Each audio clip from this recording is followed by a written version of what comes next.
Hello, António José Silva. Thank you for your time, and it's a pleasure to have you as the recently elected president of the LEN Aquatics with us. LEN Aquatics is a SIGA member and is going through the SIGA independent rating and verification system. We would like to ask you three questions. In your view, what are the major threats to sport integrity regarding gender, race, inclusion, and diversity?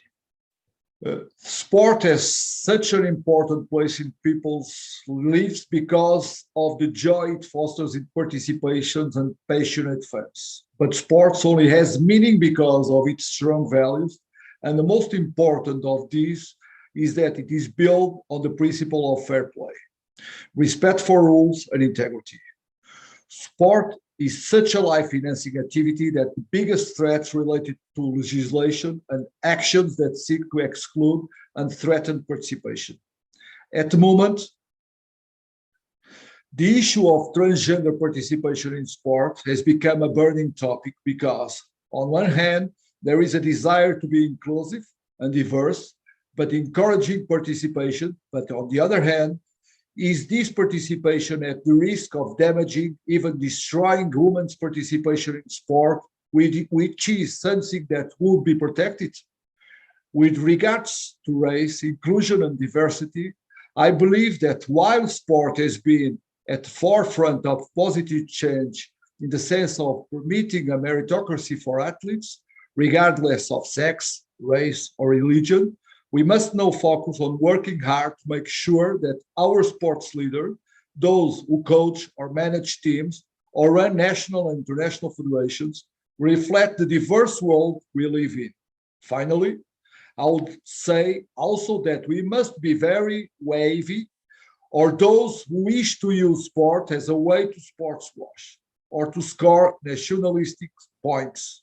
We are now all set to witness the devastation that is being caused because of the war in Ukraine.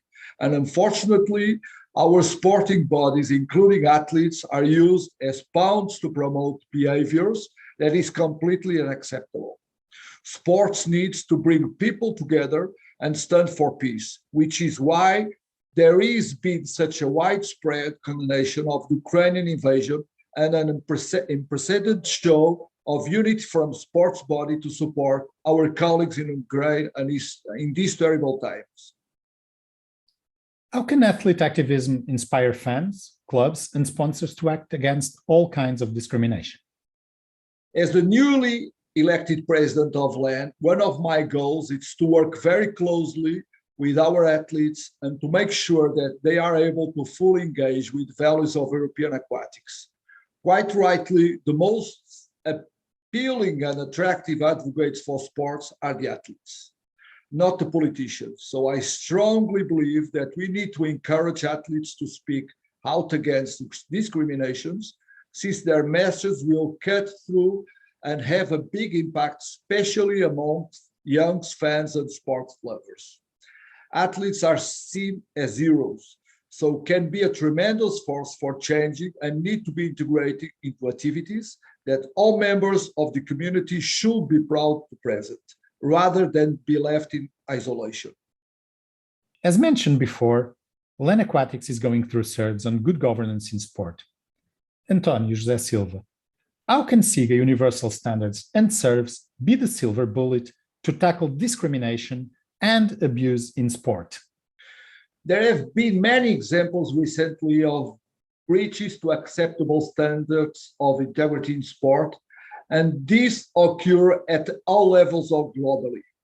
Good governance, transparency, and accountability are absolutely essential for sport to be considered fit for purpose. As LEN, we have committed to the SIGA universal standards and SERVs because we want to usher the sports of aquatics in Europe and our organization into a new era.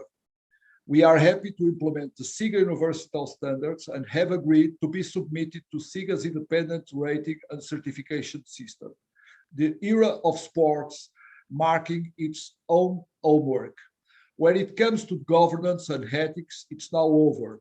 Independent scrutiny is now essential if sports wants to be credible with broadcast and sponsor partners, fans, but above all, with our own athletes, especially the parents who want their children to take up sports. This process is crucial to help improve the way we govern ourselves and operate.